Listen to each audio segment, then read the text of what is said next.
3, part 3. I'm going to backtrack just a little bit because I had to crop off the end of the last video. So we looked here, we're talking about a little bit about atmospheric perspective. There are other kinds of perspective. There's isometric and linear perspective, and these also create depth.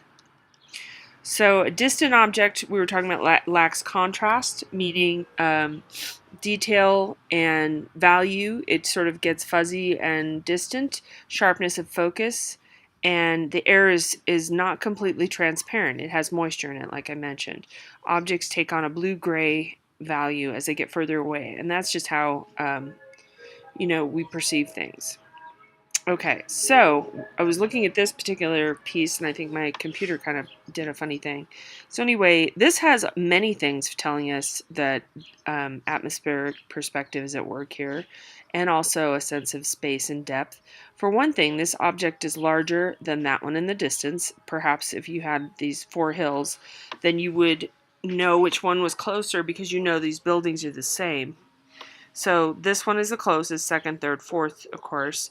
But notice the coloration. This starts to get bluer and more faint back here because the cloud, the moisture in the air has made it fuzzier as we go back. So we have overlapping, that's one, size shift, so the smallest one is furthest away, and we have that sharper contrast up front, fuzzy and bluish in the back. It's a great example here, kindred spirits. Now this is what I was saying about how most of the atmospheric perspective is actually done with landscapes.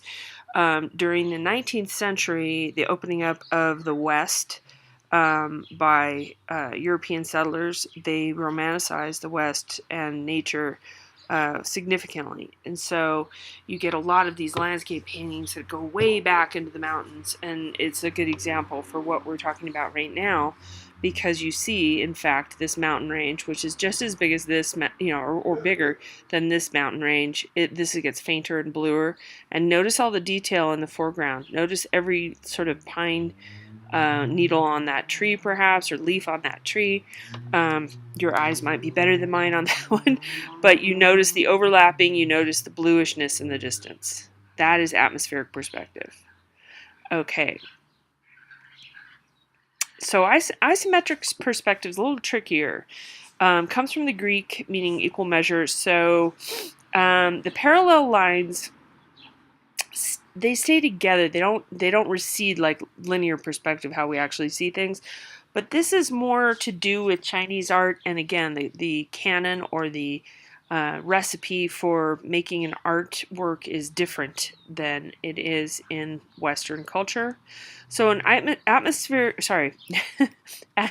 isometric perspective is showing us more than sort of one view at once, if that makes sense. It's sort of not letting this recede, because in reality, this stuff would be smaller than these things up here. Now, we do have that in this building here to this, but these two buildings are the same, and those buildings are kind of the same, and the isometric perspective, see how these lines are equal, they're parallel, and they go back straight.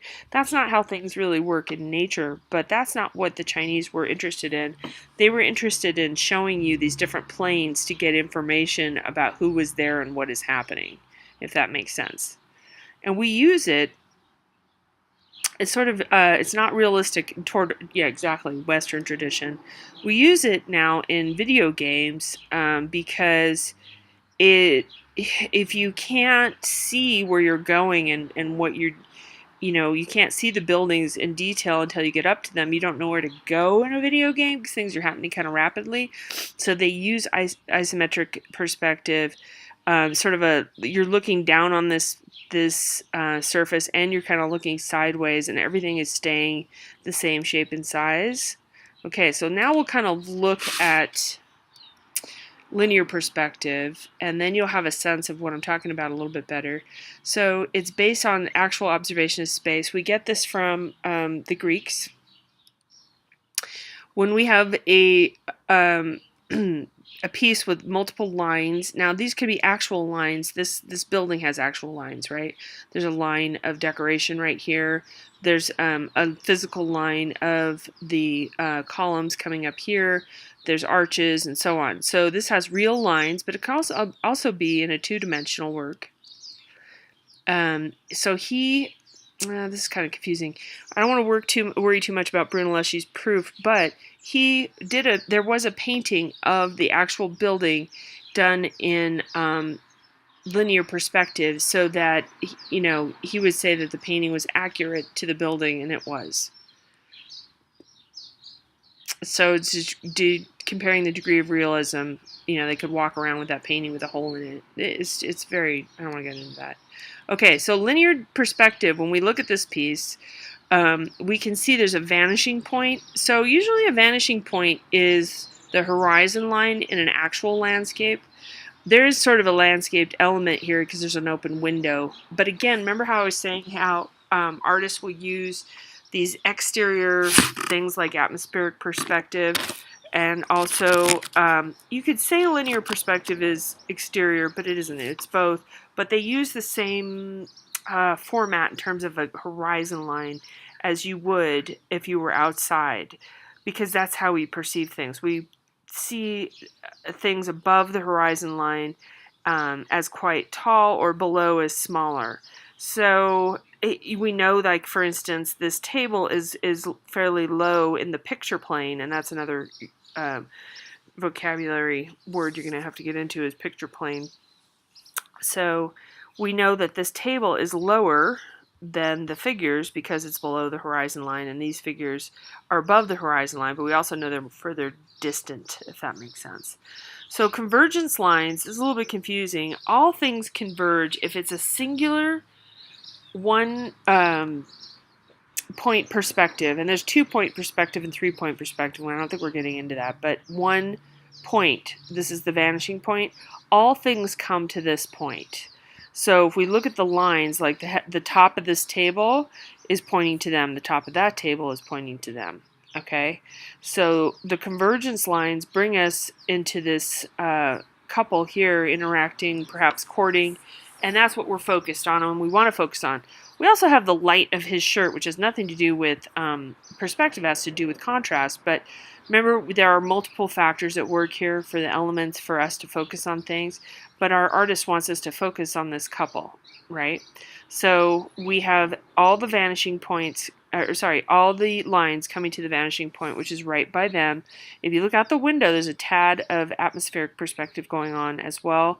But when you're dealing with floors and walls and so on, you really need the 1-point or 2-point perspective, because things will get really wonky really quickly.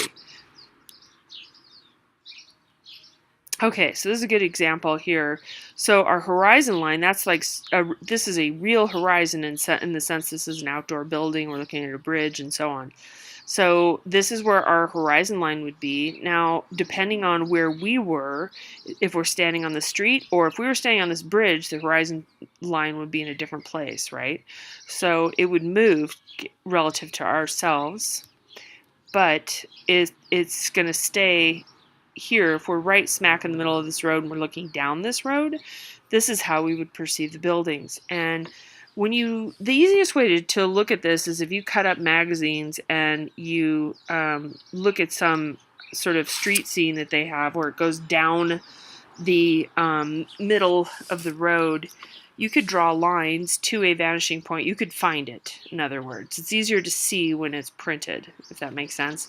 But here we are, these lines are all going down to the vanishing point. It doesn't seem like that at first. It took me a long time to understand this concept when I was a student, because I thought, well, that can't be. That just, these lines are so huge. What doesn't make sense? But once you really start to accept it and understand it, then you'll grasp it a little bit better. Our example here, Masaccio, the Trinity, and this is early Renaissance. So we're starting to see things start to take on this architectural use of the vanishing point. So you kind of see how this is below Christ. So the idea is that your eye line is below, between death here and heaven, which would be up here, but you're sort of in this picture plane here. These people here are ones that have sponsored or church members that have given a great deal of money to the church hoping to get into heaven. So they're not quite in this Trinity right here with God and Jesus and Mary. So they're not quite in there. They're working on their way getting in. We're down here. We're not even on that, step. We're down here near death and a crypt. But at any rate, all of the lines in this particular place go here. That is where our eye is being brought to. And Masaccio is one of the early people using perspective. All right, two-point perspective. I'm going to stop here.